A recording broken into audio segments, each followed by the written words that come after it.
welcome, Dr. Tro. It's great to see you again. It's And nice to see you thanks. too.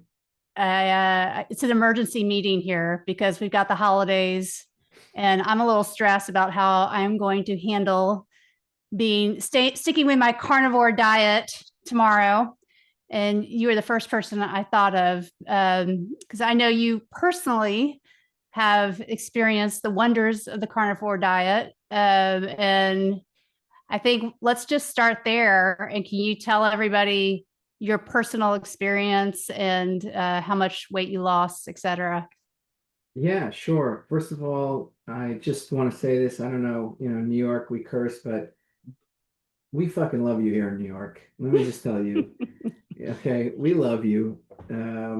We love the medical freedom movement. We have a lot of colleagues I think that we both know who are heroes in the space. I consider you a hero in this space. So before we start and talking about carnivore and how you're going to lose weight and how you're going to keep it off and how to feed your family, make sure they're healthy, I just want to first and foremost say that having courage gives all the rest of us courage. And you doing what you've done and enduring what you've gone through, I think really deserves huge commendation. So I just want to start out by saying you're a rock star. We love you. We appreciate you. And there's a lot of silent people in the background, just who come to me and say how much they appreciate people like you and I being vocal about the truth. So I just have to start out with gratitude. Well, thank you. Thank you. Yeah. So yeah, let me tell you about me. Okay. Where to start? 8 years old. I remember I was 8 years old. You want to go? We'll go way back. Okay. So I tell a lot of stories, so you're gonna have to interrupt me, Mary. I'm just, that's fine. In New York, that's sensible. Um, 8 years old, I was a chubby little kid, right? Came from a big family. Every single person in my family, was overweight. My brother ended up making it to 500 pounds, the other brother 400 pounds. I was Wow. 350 pounds. Mom was overweight, dad was overweight, uncles, aunts, all of them. And when I was 8 years old, it was the first time I went to Weight Watchers with my mom. I went to Weight Watchers with my mom, and she taught me how to count calories at a very young age. I remember her, you may remember this. She would be up. I remember her as a kid.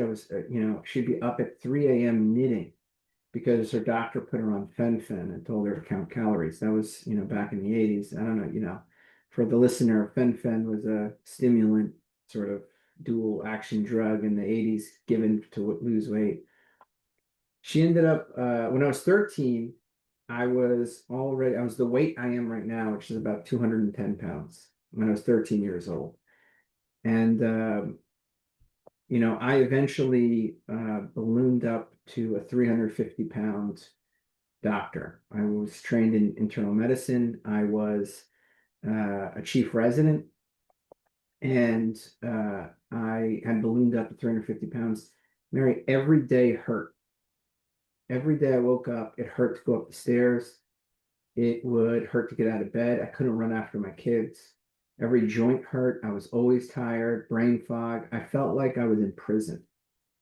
And I was trained by the best and the brightest. I went to a Yale internal medicine program.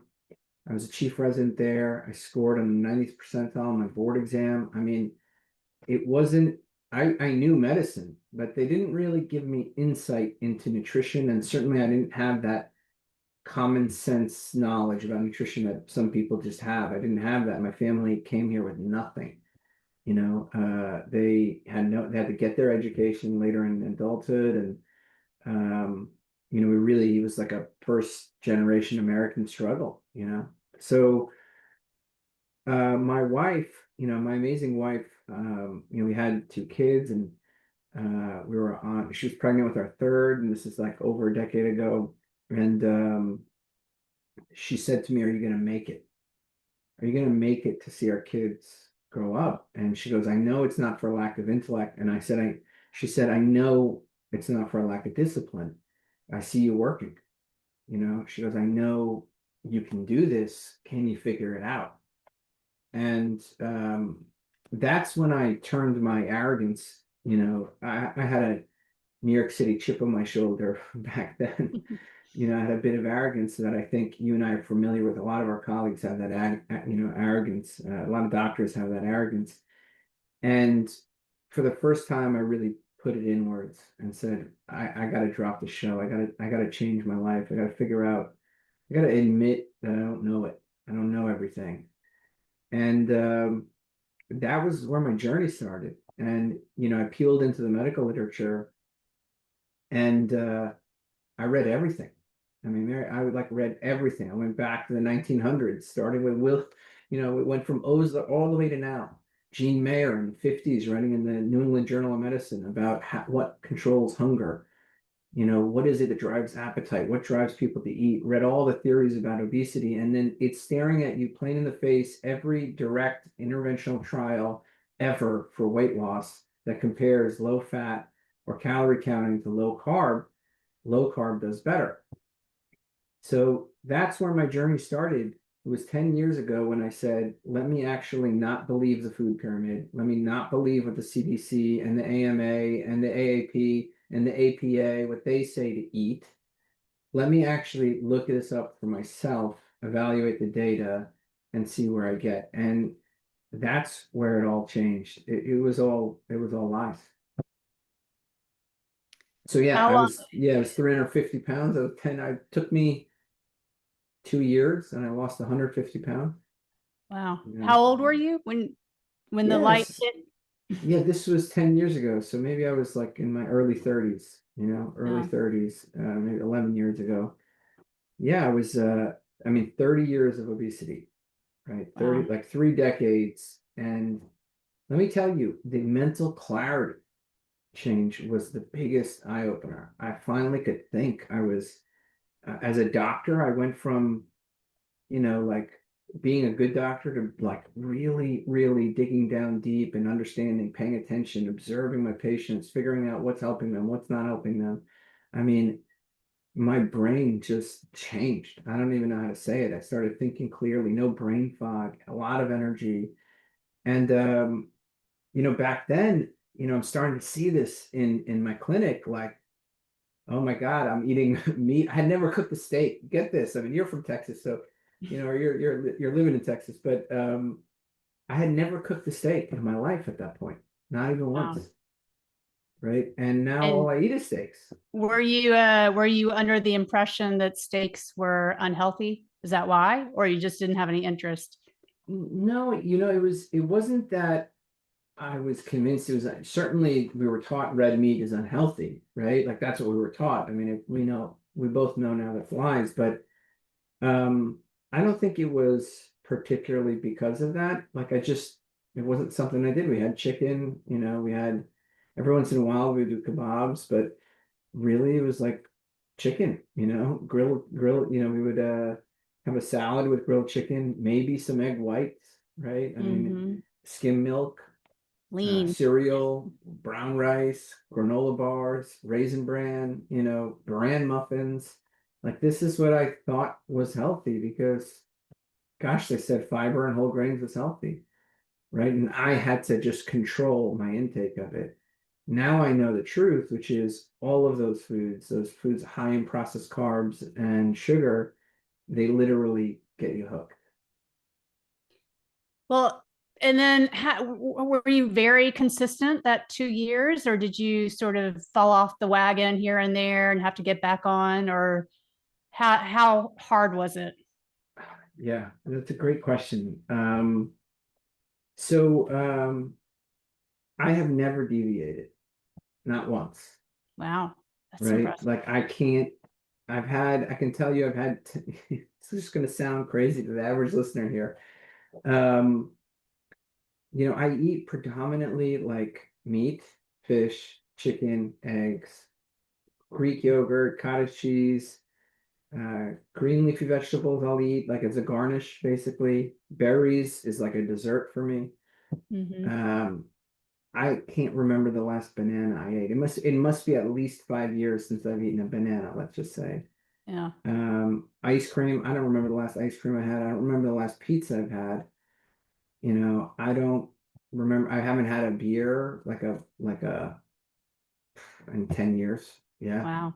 Yeah. So for me, it's been strict, but I think I know what you're, the second realization I came to, and it answers your question. Um, so the first layer was, holy crap, they've lied to me. I'm a medical doctor and I was tricked, right? I was basically tricked to believe this food pyramid, which is nonsense, right? And the truth is, the human health is largely improved by including meat and including fish and all the foods I just named.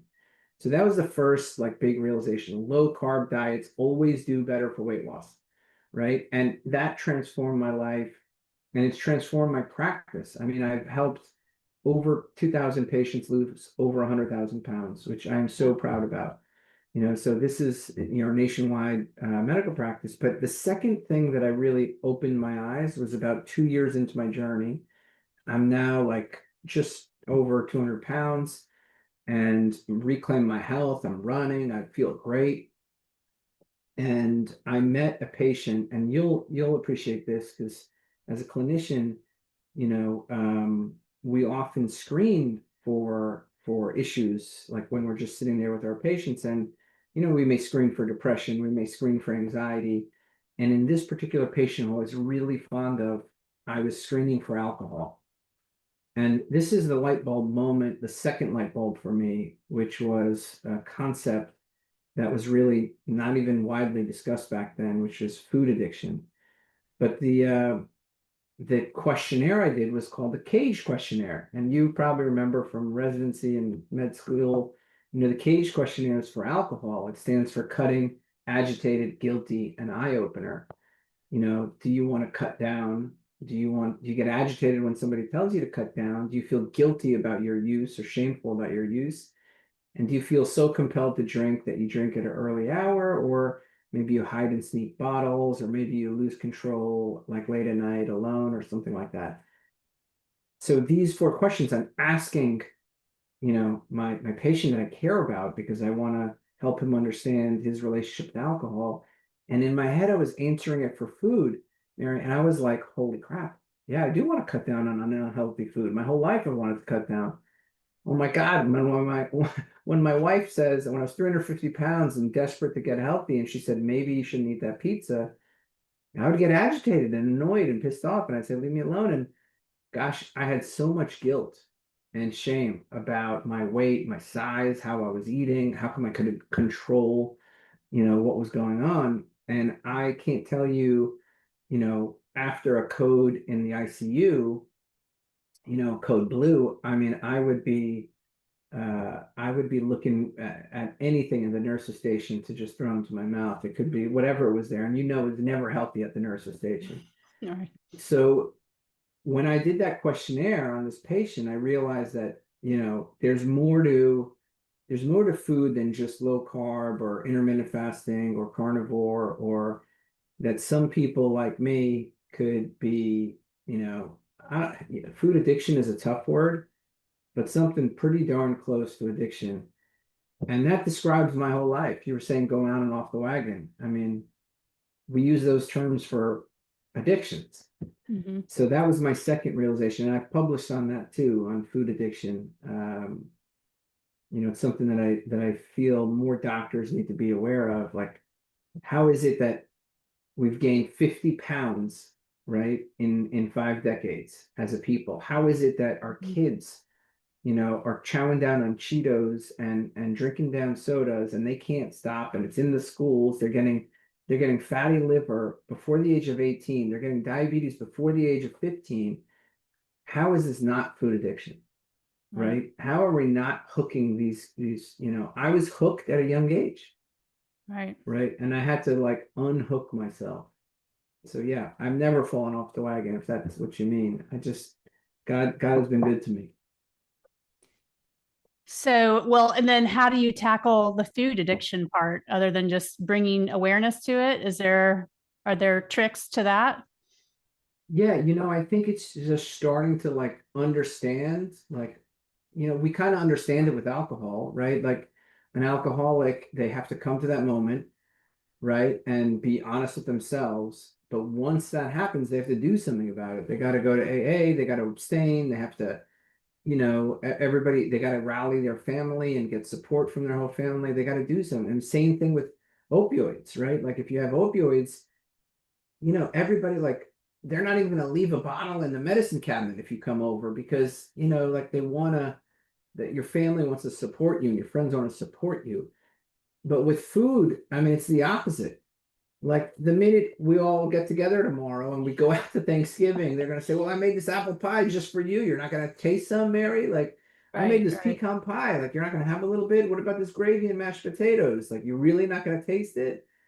So I think, awareness is a big key because nobody's coming to help you. Right, Nobody, not your right. family. And it's not that they don't love you. And it's just, as a society, this is how we show love. This is how we come together. We're a tribal, communal people where we come together over dinner and holidays. So don't expect to get support. And then people need to know that. I mean, you can find support from doctors and health coaches and nutritionists and trainers, but you really have to be a strong self advocate. So when you tomorrow, when you go into that, your family's house or your house or wherever, your ski lodge, wherever you're at, make sure you have, available for you what you need to stay on your journey. So like, I'll give you a quick example. If I know I'm going to my vegan uncle's house for Thanksgiving, I'm eating a ribeye before I go. I'm not, I'm eating before I go because I'm not going to get there, be hungry, stare at the wheat thins on the counter, stare at the popcorn and chips and all that stuff on the counter. I don't want to be hungry when I know I'm in a malicious food environment, right? So that's one thing, right? And like the next thing you can do, with that, when you're an addict is okay. So you're preparing. You're like you have a plan ahead of time, right? Like of what you're going to do in these vulnerable situations. The other thing you do is like you have a plan for what you're going to do when you're there, right? Like I bring with me for dessert. Nobody struggles at Thanksgiving because there's turkey, there's ham, right? There's meat, right, on the table. Nobody struggles with that. Sometimes you gotta address the sides, but like for the most part, people can eat protein. It's the desserts that really get them, Hmm. right? Maybe I'll nibble on some stuffing, but most people could say no to stuffing.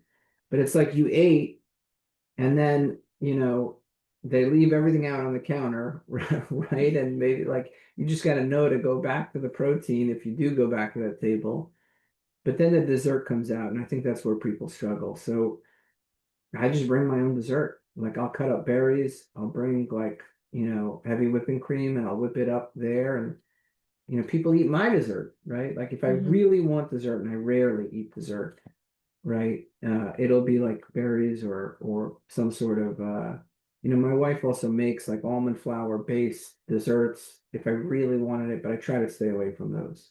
But yeah, when you're an addict, I think you look to abstain, but with food, you can't abstain.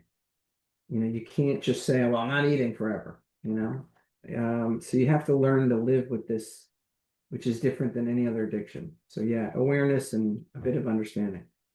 Well, and do you still crave sugar? Because that was hard for me the first month. And I'm curious about your thoughts on sugar substitutes to get over that. Is it okay, or should you just go cold turkey and just suppress those sweet cravings completely? Yeah, I think the ideal I think is always, stick to something as close to real whole food, right? Like the ideal should be, can you get away with meat, fish, chicken, eggs, Greek yogurt, plus or minus green leafy vegetables, plus or minus berries, right? Like somewhere between paleo and carnivore. Hold on one sec.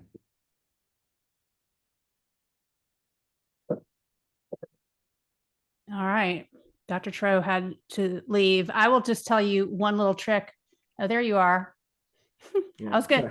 No, you I'll tell the say, trick. Go ahead. I would tell one little trick. I don't do this anymore, but yeah, I used to eat ice cream every night. And so to kick that habit, in the early days of carnivore, I would pour heavy cream over ice, and then I would just put a dash of sugar-free muscle milk on it just to give it a little flavor and drink it every night before bed. And I was just shocked that I was losing weight while doing that. I think I think Greek yogurt and a little bit of sweetener works. You could take even, like cottage cheese and mix in a bit of protein powder or whatever, there's a lot of, most people struggle with that sweet craving. And, I use the harm reduction strategy. It's like harm reduction or abstinence. Some people, if you know you're a moderator or if you know you're an abstainer, pick your path. If you're a harm reducer, which I did, I was doing Greek yogurt and packets of sweetener, right? That was instead of the ice cream. I was doing, meat pizza instead of pizza, right? I would put meat, I would put a little bit of sauce, I would put the pizza seasoning, and I would put some melted cheese over it, and I would have meat pizza every time I had a pizza craving. When I went to my daughter's, and my youngest son's birthday parties, and we went to birthday parties for the kids, I would bring a birthday cake protein bar. Do I think a birthday cake protein bar is healthy? No. I mean, I have no love for Quest, like particular love for Quest, but that's what I used, right? I mean, it was enough for me to, like once in a while, if I was caving under pressure, instead of having like the birthday cake with 5,000 ingredients, I had a milk protein based protein bar. So I think, everybody has to be the judge of themselves on what they're going to do. I think most people do well just doing what you did and what I did for a couple of months, and then trying to go as close to real food as possible, as quickly as possible. I've seen people really struggle for a long time because they keep stoking that.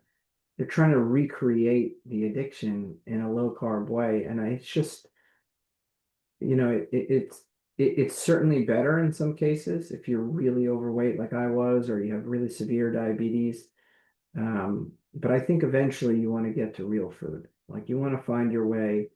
You want to be able to bite into a pepper, a green pepper, and it tastes sweet to you, right? If you're not doing, you want to be able to enjoy black coffee, right? But that doesn't happen in one day. But I think that's the goal for most of us. Once you lose the weight, do you have to stay on carnivore? Are you going to start gaining weight if you go back to sort of a more balanced diet and introduce carbs again? I think I think there's a bit of like a lag time, you know. Look, I cannot tell you enough. I think, if we applied, keto carnivore to our diabetes epidemic right now, we would bankrupt the pharmaceutical companies. We would bankrupt it. If every single patient was put on keto carnivore, there would be no diabetes metabolic syndrome epidemic. We'd be left where it was like maybe 5 decades ago, like just a fraction of the population. Obesity would be a fraction of the population. So I think that when you lose the weight, your tolerance for carbs goes way up, right? It's like my kids right now. Like I have a 13-year-old. He's going to smoke me for the first time this year in a race, in a 5K that we're going to do. So my ego is really going to drop tomorrow. But he's like rapidly growing. He is putting on muscle at an unbelievable rate. His cells are dividing at an insane rate compared to me, right? So he's going to run 5 miles tomorrow. His tolerance for carbohydrates is through the roof. Right. Right. So I think if you lose the weight, your tolerance for carbohydrates goes up. Now, I think there's some special cases where you wouldn't want to do that. Like if you have really severe, diabetes or metabolic syndrome, if you were like me, where you have a tendency to gain weight, 300, 400 pounds, right? If you've had type 2 diabetes, if you have a mental health issue, seizures, migraines, like you're going to want to be strict. If you have an autoimmune condition, you're going to want to be strict You're going to want to get those ketones fairly high, and you're going to want to maintain your diet because it's like a medicine.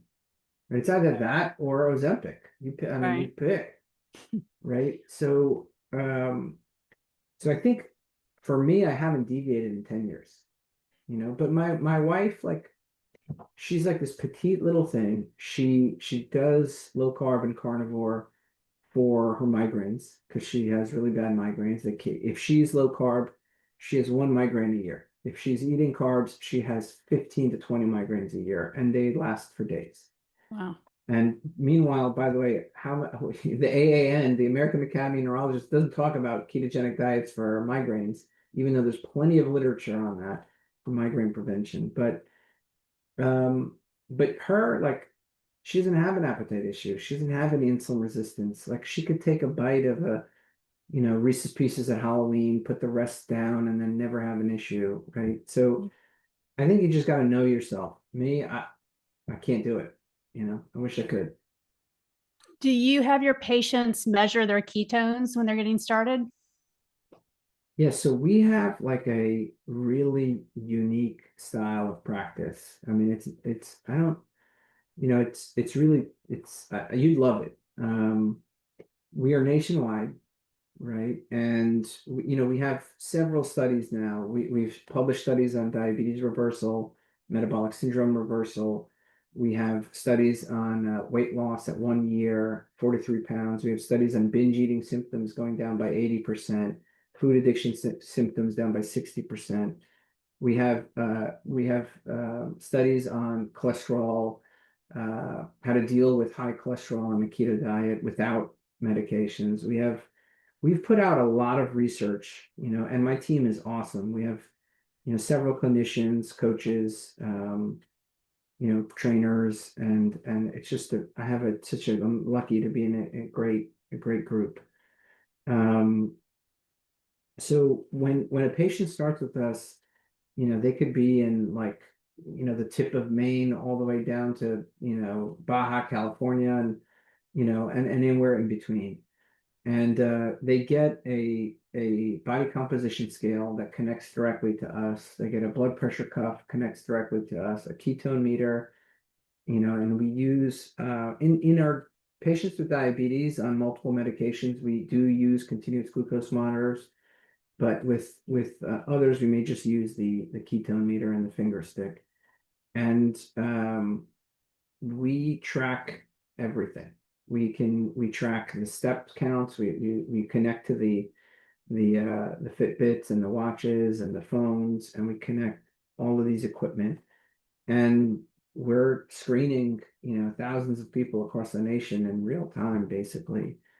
Um, and the practice is different. Like, when you get started with our practice, you're meeting weekly with our coaches. It's really intense. It's not like I mean, it's sort of like, how can I say this? Like it's nothing like I've seen before. Let's just put it that way. Mm-hmm. You're getting labs, including fasting insulin, all the labs that you'd want, right? Metabolic markers, several times every 2 months, in the first 6 months. And it is, there's a lot of, we have an app that we use to deploy, like, education sort of slowly over time. So we track everything. We do sleep studies completely remotely. It's not as good as having a good oral evaluation, obviously, but we can do remote sleep study evaluations. We do remote ambulatory blood pressure evaluations, optically. I mean, we do a lot of cool stuff. We're ordering coronary artery calcium scans nationwide.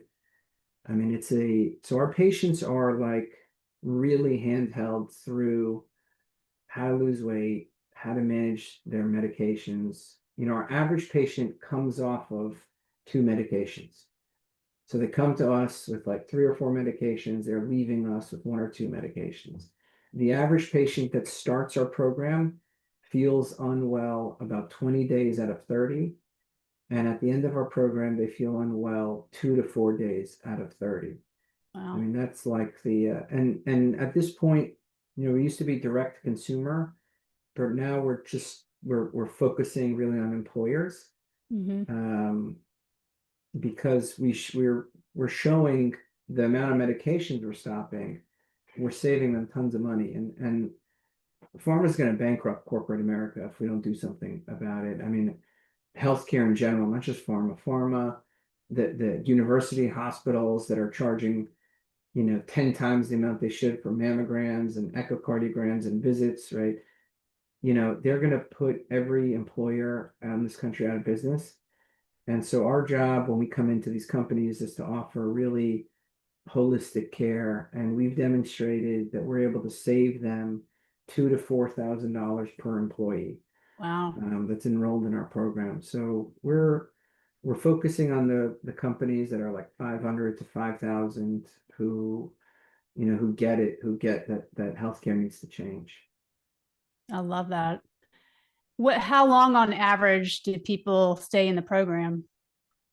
Yeah, so well, it depends. If they're looking for primary care, virtual primary care, it could be for years. Our longest patient is a decade at this point, um, or nearly a decade.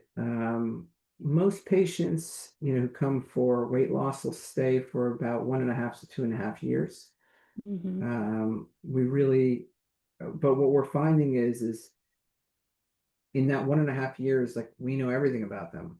We are, we've met with them more than their primary care doctor, more than their specialists. We've gathered all of their records, all the diagnostics. We did the expansive lab panels. We've done the imaging tests. We're doing the whole body MRIs. You know, we're doing so people don't want to leave, Right. right? They don't, they're not in the intensive program, but they're staying with us for sort of virtual care because they see the value. So it used to be that it was 1.5 years. The last time we checked, the average patient's 2.5 years. I think it's going to grow, and people are just they see the value in good care. Being able to text message and get a response in seconds. Being able to just text message and get their doctor. I mean, our medicine's got to change. That, better than anybody. We can, I mean, you'll like to hear this. We can do even peak flow meters completely remotely. So we Yeah. have peak flow meters in our asthmatics homes, and it sends us the data, Yeah. Yeah. That's great. right? So just for the listener, peak flow meter is like how fast you can breathe out, basically, which is a marker we use for asthma. Because we're trying to keep patients with bad lung disease out of the hospital. What about for kids? Do you help overweight children? Oh my God, this is the next frontier for us. So we right now start at 15. I mean, so I don't know if you know this, Mary, but so like a year and a half ago, 2 years ago, the American Academy of Pediatrics, I don't know if you saw this, but they put out the bariatric guidelines like, I don't know, 2.5 years ago, and they said every doctor should consider GLP-1s and bariatric surgery in our kids. Bariatric surgery Bariatric in in adolescents, kids? correct. Yes. Whoa. Yeah. That So is insane. so well, let me pretend like they weren't insane and just like I understand what they're saying. They're saying if somebody's truly suffering, think about these things, which fine, if I'm being gracious to them, it's crazy, but it's like understandable. This is the part that made me flip out.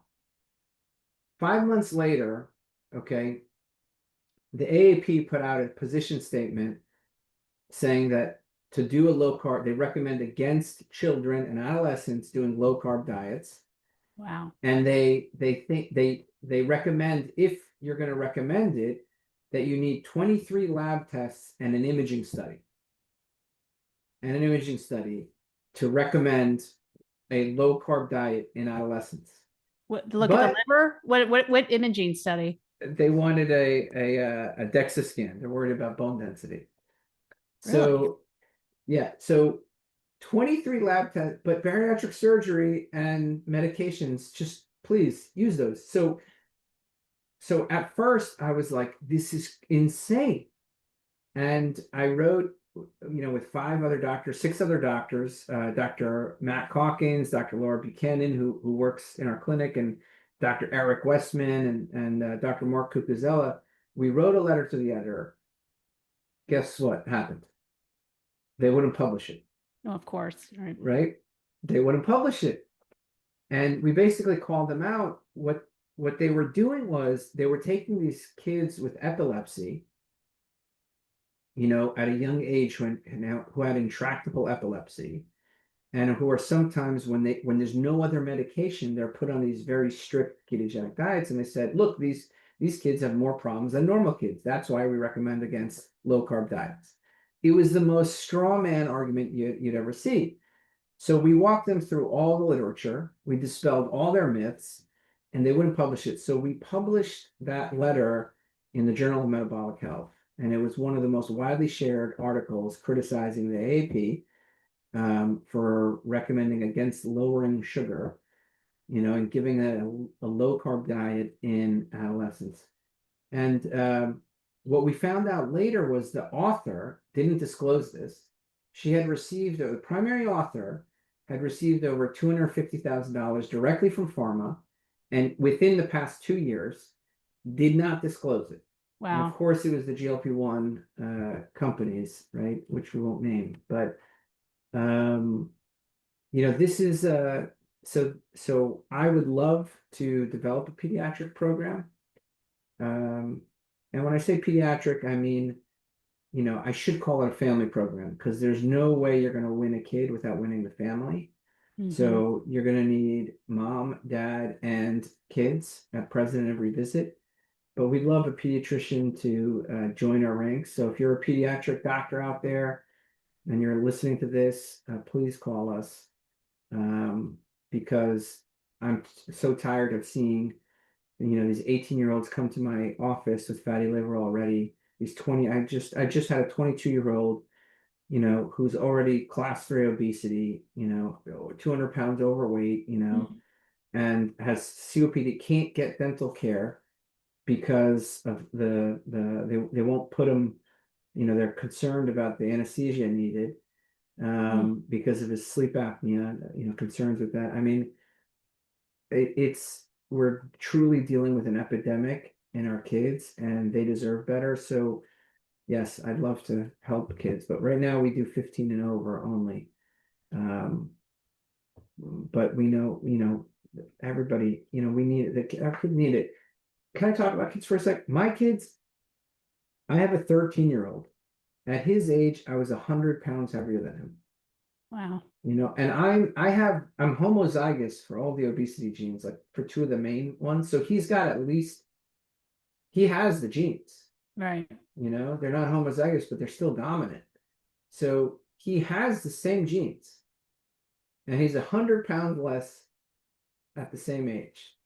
It's the food. Right. Right? The food is addictive. You got to get it out of the home. My kids they do eat some fruit, but they mainly eat meat, fish, eggs, Greek yogurt. The kid snacks on sardines. I mean, he's a beast. And he's 13, and he's running like 5-10 miles. It's crazy.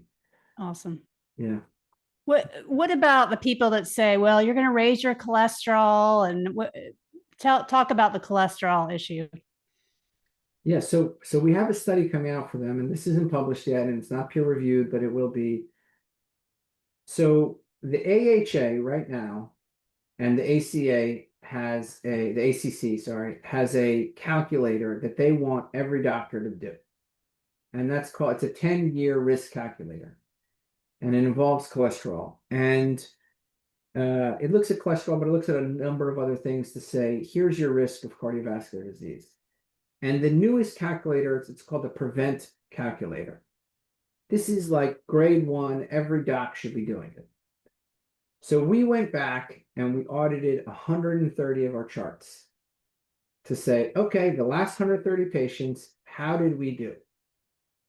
Right? And we demonstrated that at 1 year, okay, we lowered their cardiovascular risk and I'm not joking when I say this, 50%. Wow. Their risk for heart failure was down 60%. This is 10 and 30-year risk. So we're going to publish this data because I don't, you want to worry about cholesterol? Fine. We're doing what the guidelines say and we're crushing it.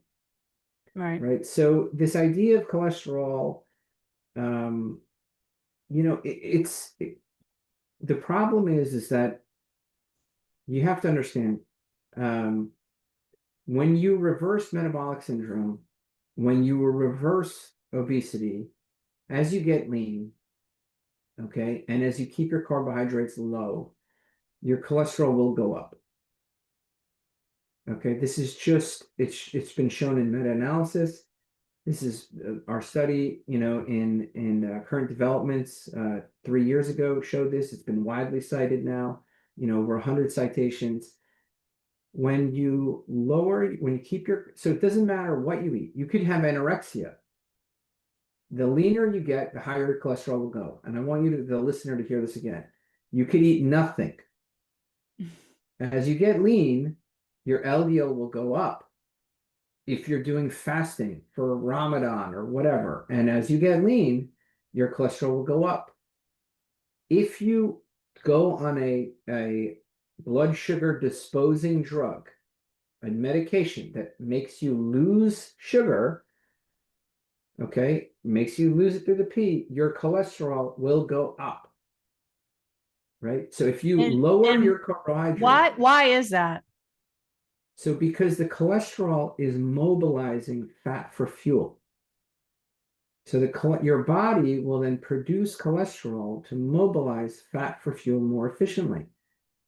As your insulin level drops and your body shifts to fat metabolism, and this is particularly as you get very lean, right? As your fat becomes the primary fuel source. And as you lose fat, your body is like, oh crap, my reservoirs are going down. Right? So it creates more cholesterol to mobilize the fat. So you could literally be eating nothing. Nothing. It has nothing to do with saturated fat and your fiber and nothing. It's nothing. Okay? You could be anorexic and your cholesterol will go through the roof. So what we're seeing in low carb diets is if you are overweight or obese and you get to a normal weight, nothing will happen to your cholesterol. It'll be the same. If you get very lean, like swimsuit lean, kind of like, towards like a BMI under 27, right? Typically, your cholesterol will reliably go up if you're fasting or you do low carb. Now, the question is this going to affect your heart? And honestly, the answer is it depends, right? It depends. If you're concerned about your heart, get a CAC. If you have a family history like me, my grandfather died in his 40s. I've had several, family members with heart disease and stents. I've had 3 CACs in 10 years. All were 0. And my cholesterol is somewhere Wait, above tell everybody what that is. Yeah, sure. So I have no calcified plaque in my heart, right? So a CAC, yeah, sorry, thanks for slowing me down. A CAC is a CAT scan of your heart. It's glorified plumbing. Okay. If there's a lot of plaque developing in your heart for over 1 or 2 years, it will start to calcify and we'll be able to see that on a CAT scan. So it's just plumbing. It's truly just plumbing. You're looking at the pipes, the 3 pipes go into the heart, and you're seeing, is there any blockages in those pipes? And yeah, the average male at 50 will have some calcium. The average female at 55 will have some calcium. So I've been eating this way for 10 years and I've developed no calcium.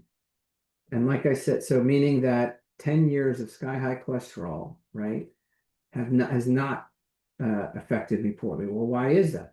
My blood pressure's gone down, my blood sugar's gone down, my insulin resistance is gone, my inflammation is down, right? And I feel great and I sleep well, right? So I'm, even if that high LDL was a risk, there are so many positive things on the other side, it's basically inconsequential for most people.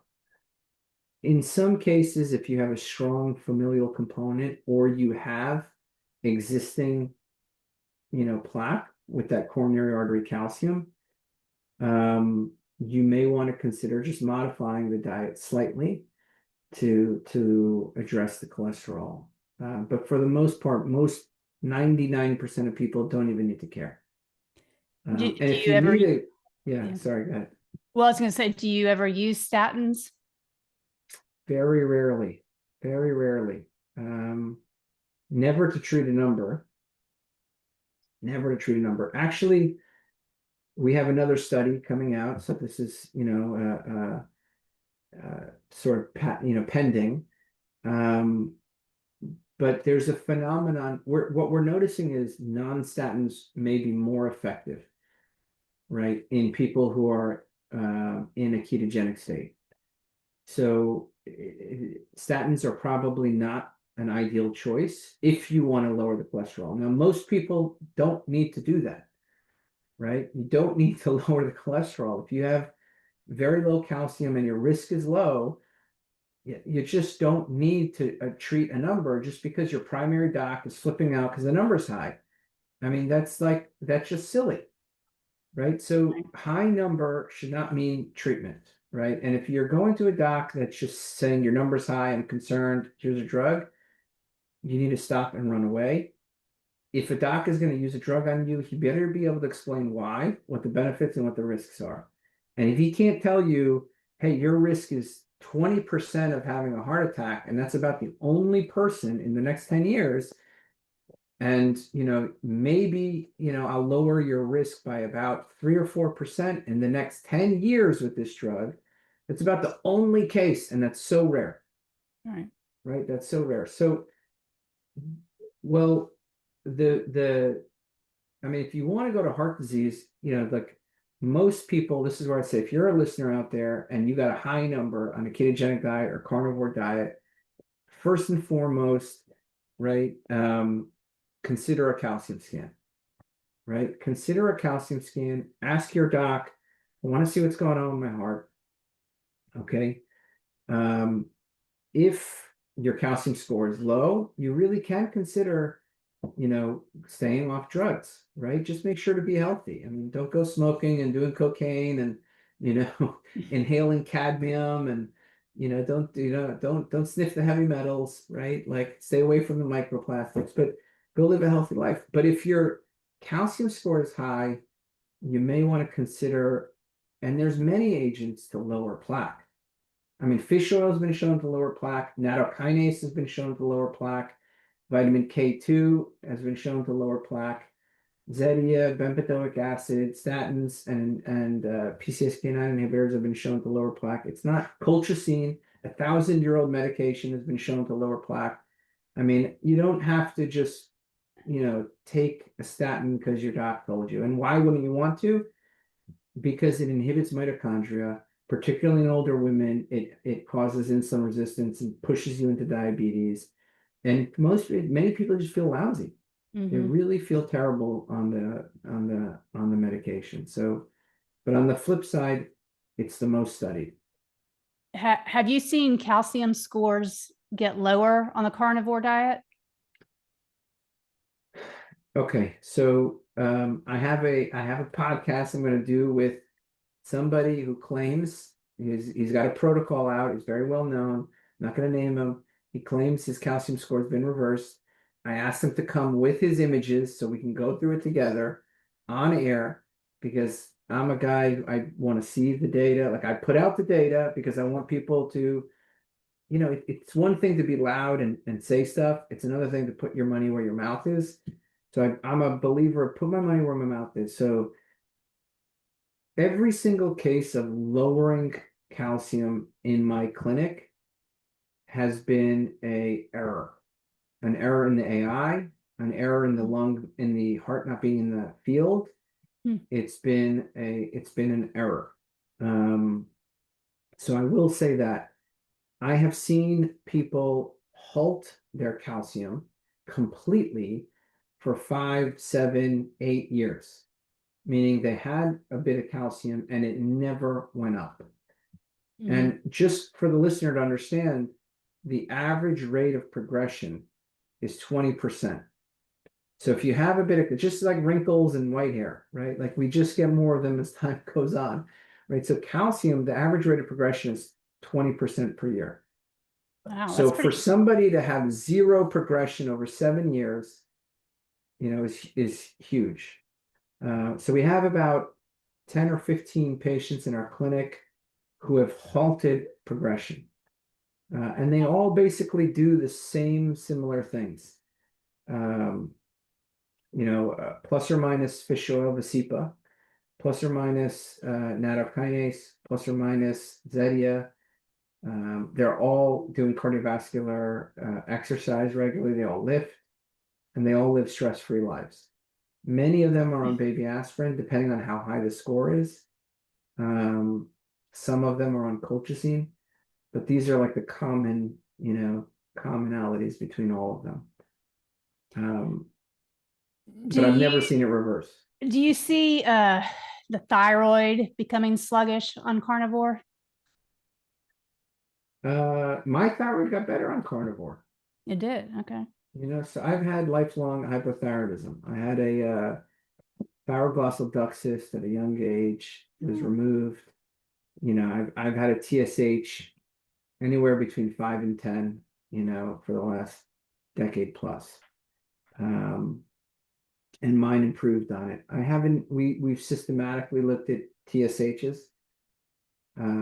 We've looked at T4. I'd say maybe a quarter of our patients were checking T3 and reverse T3 and T3 uptake and stuff like that.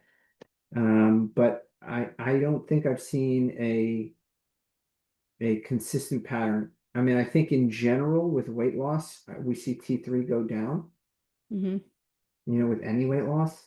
So I don't know how much of that is attributable to the ketogenic diet.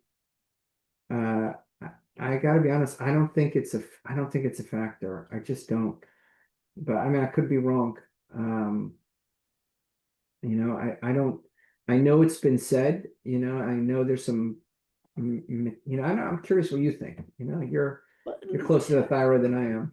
No, no. I mean, I've had one doctor tell me that, yeah, that was a side effect, that the thyroid gets sluggish with the carnivore diet. But yeah, you see it all day, every day. So I it haven't tells seen a you. TSH change.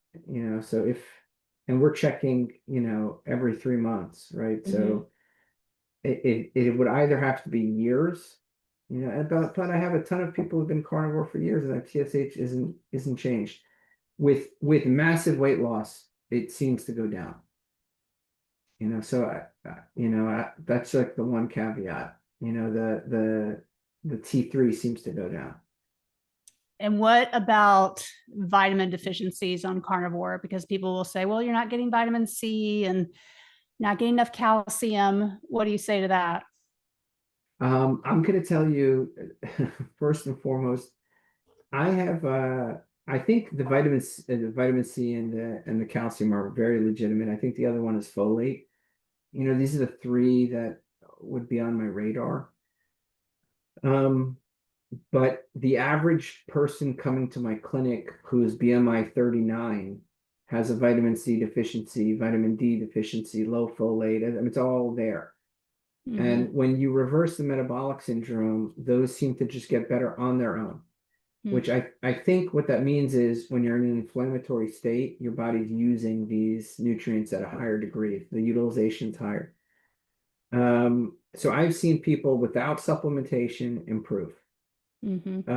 I've seen some patients that are long-term carnivores doing even like liver supplements with real severe folate deficiency, no overt symptoms, and vitamin C deficiency.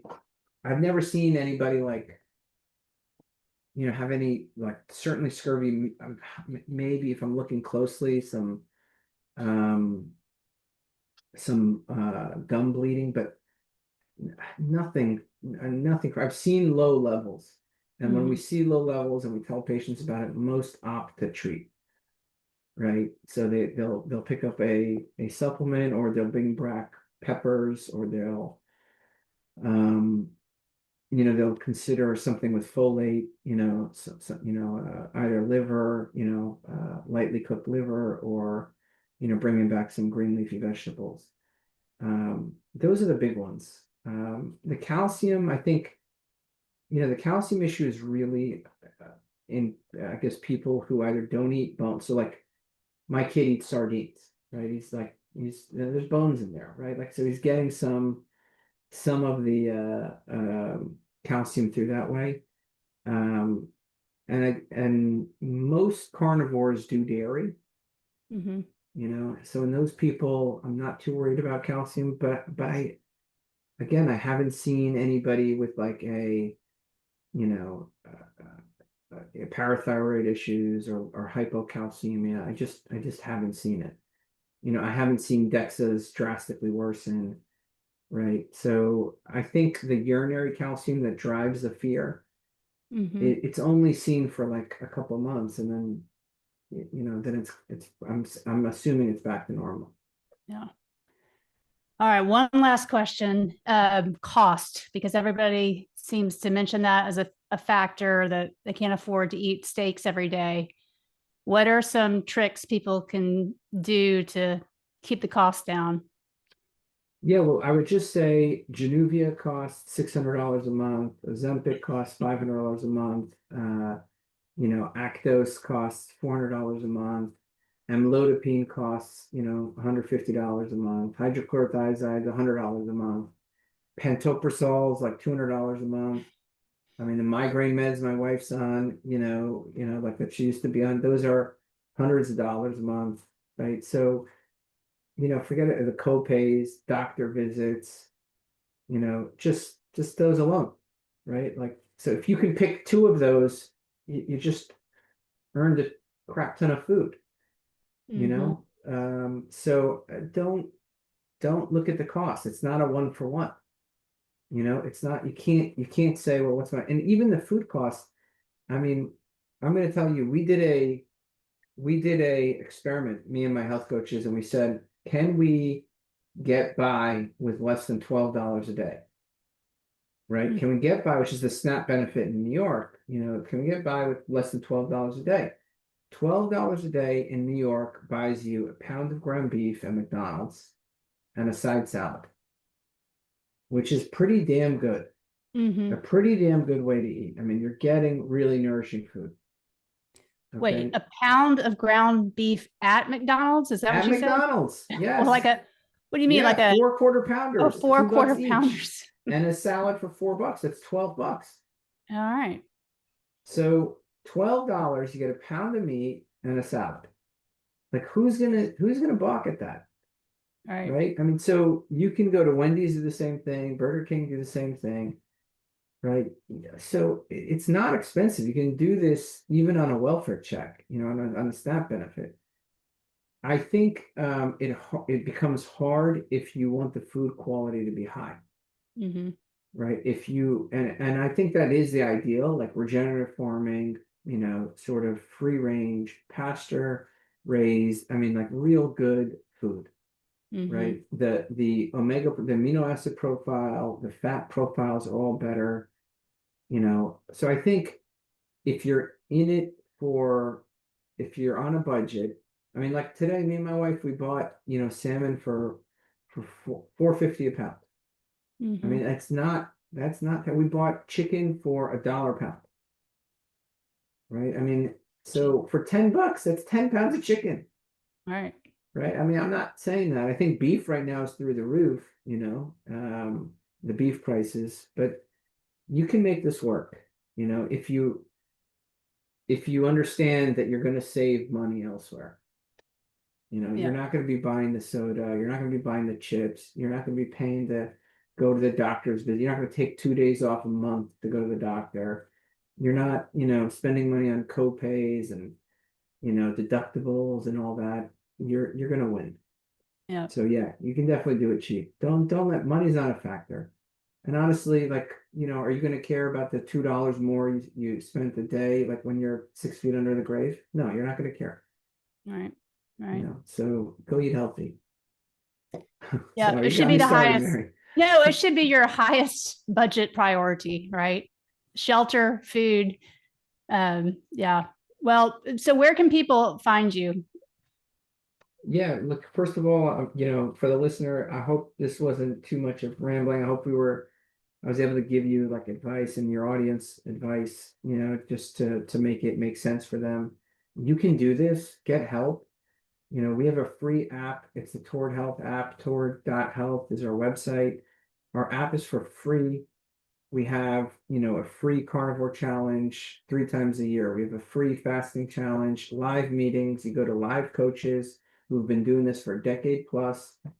We have courses in our app on coronary artery calcium, on CGMs, on diabetes, on reversing fatty liver, on reversing, disease like we and diabetes. I mean, we have a full weight loss curriculum. I mean, if you're looking to lose weight, we have support groups right in our app. So we have, there's 15 different companies use our app for their employees. And we give it away basically for free. If you want to support us and get some extra stuff, I mean, it's pretty cheap. So that's where they can find me on the Toward Health app, on social at Dr. Tro.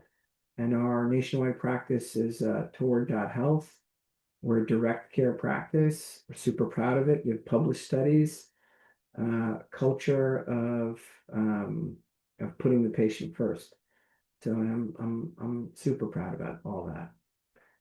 So I'm really lucky to be part of an amazing team and work with the team that I have. So yeah, that's where people can find me. Wow, wonderful. I mean, this has been awesome. I am going to eat a steak tomorrow before Thanksgiving so that I am not tempted. I may sneak some bacon in my purse in case. But yeah, great information, Dr. Tro. And it sounds like you have a really amazing practice. I'm going to start sending people your way. I didn't realize you were all over the country. So it's hope everybody will go. It's Toward Health, TOWARD, Toward Health, Dr. Tro. So thanks so much and happy Thanksgiving. Thanks for having me. I appreciate it, Mary. Thank you.